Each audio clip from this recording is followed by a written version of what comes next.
స్వచ్ఛ భారత్ కోసం చేయి కలపరా, పరిసరాల పరిశుభ్రత చేసి చూపరా, ఒక్క నీటి బొట్టు ఒడిసి పట్టరా, ఇంకుడు గుంతలు త్రవ్వి బాట చూపరా.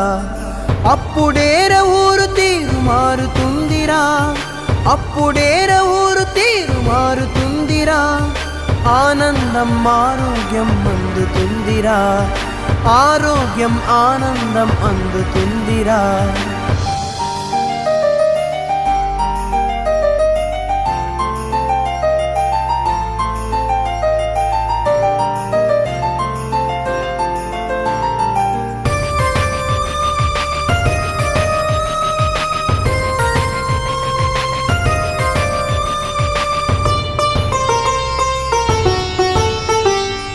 ఆడపడుచు కవమానం ఆరు బయట